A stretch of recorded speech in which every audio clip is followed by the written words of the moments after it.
mai agat agus maidin mai hiag gach aine Díomh tus nóid le Cllr. Good morning, everyone, and distinguished guests, fellow councillors, ladies and gentlemen, board members. As chairperson of the ICBAN board, it gives me great pleasure to welcome you to today's Creative and Cultural Economy Conference. It's very encouraging to see so many fellow councillors, council and government officials, key stakeholders and those from the creative sector here today. I won't go into detail about today's conference as our very capable MC for the day, Ian Davidson, will do this for us. However, I would like to tell you a little bit about ICBAN and what we do. As many of you will know, the Irish Central Border Area Network, or ICBAN, is a cross-border partnership now supported by 11 councils. We are made up of 6 from the north, which are Armagh City Council, and I know one of our members, Mila Campbell, is here, and if I'm leaving anyone out in this, I'm sorry, it's just that I don't see them. Armagh City and District Council, Cookstown, and we have the chair of Cookstown, Councillor Pierce McAleer here, Dungannon, South Tyrone, Councillor Bob Mulligan, and there may be others that I haven't seen. Fermanagh District Council, we have the chairperson of Fermanagh District Council, Councillor Alec Baird, and our other member, Councillor Brian McCaffrey. Magherafelt District Council, and we have our 2 members, Councillor Sean McPeak and Councillor Peter Bateson, and again there may be others there that I don't recognise. And then in the, did I mention Omagh District Council? I forget if I've met anyone from Omagh yet. We've also made up of 5 councils in the south, then Cavan County Council, Donegal County Council, Leitrim, and we have the chair of Leitrim County Council, Councillor Sean McDermott there, Monaghan, which I represent myself, Sligo, I think that's the 5. ICBAN was established in 1995, and we represent a region with a population of approximately 660,000 people. Together, all our council areas cover about 1/5 of the land area of the island of Ireland. Our aim is to continue to improve the quality of life and prosperity for the Central Border region, promoting cooperation and networking on a cross-border basis to address the regional development concerns. Our mission statement at ICBAN is a sustainable region that delivers the best quality of life for its people and makes a distinctive contribution to the economic and social renewal and growth on the island. We do this through strategic lobbying and also through the delivery of Interreg cross-border funding programmes. ICBAN has been quite successful at this and has made a significant impact so far. About €50 million of EU funding has been drawn down by the organisation. One key programme for the region is the Spatial Planning Initiative, from which the Regional Strategic Framework was developed. And both have been funded through the Interreg 4A programme, and it's managed by the EU programme, the Special EU Programmes Body. The Regional Strategic Framework and the process involved in developing it have been strongly supported by both governments, who have helped provide the region with an opportunity to express what is needed as we strive for a future of balanced regional development.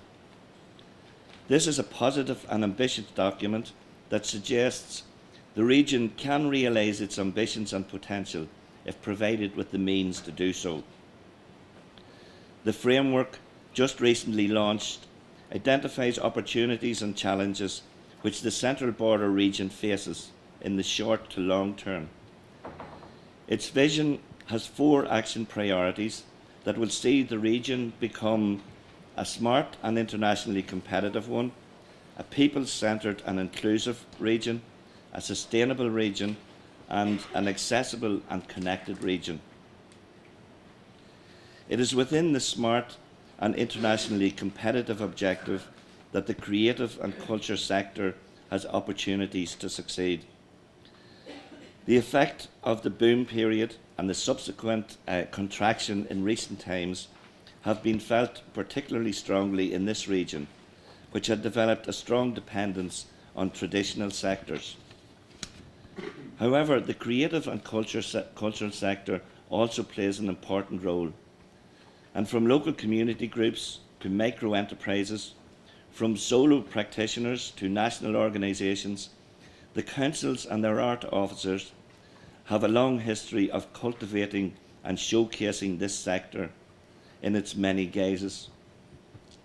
Many voluntary arts groups and creative industries exist throughout the region, giving employment to a high percentage of the population which is currently engaged in arts, crafts and design.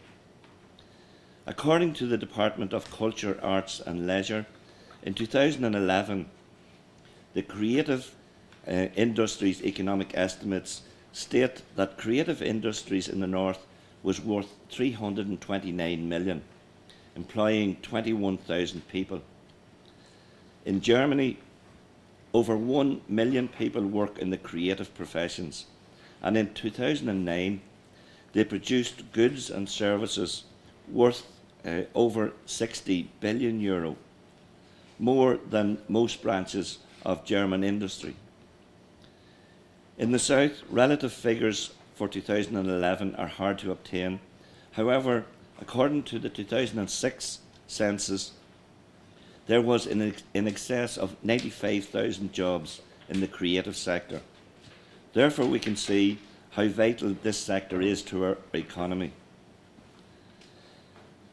We in the cross-border region have a powerful combination of knowledge, skills, networks and experience that are derived in part from our history of cross-border cooperation and from the achievements that we have made as a region to date. These skills, which many of you here today possess, can help us deliver the sustainable development agenda for both member states, and in a way that creates jobs and delivers social well-being. We have a particular set of skills from this cross-border cooperation at many levels, which are going to be useful in the kind of cooperation required to tackle the inequalities that the region feels. This event today serves to promote the potential of a smart and internationally competitive region, examining the potential for creative media industries and to generate an interest that might lead to the development of projects to avail of the Creative Europe funding call. Also, by participation in EU smart growth networks, we can learn from other regions, and this would be of value to local businesses and regional development. We can develop new relationships, new contacts and new ideas. I would add that we in ICBAN cannot work alone, and that we very much require and appreciate the wider support of the key stakeholders by buying into our programme of work and interest.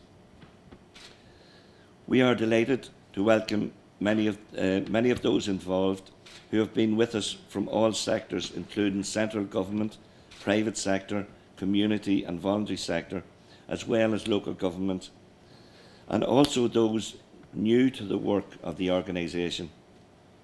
Finally, can I thank you all again for attending and hope that you find both interest and networking opportunities in today's event. Gurumaiagat.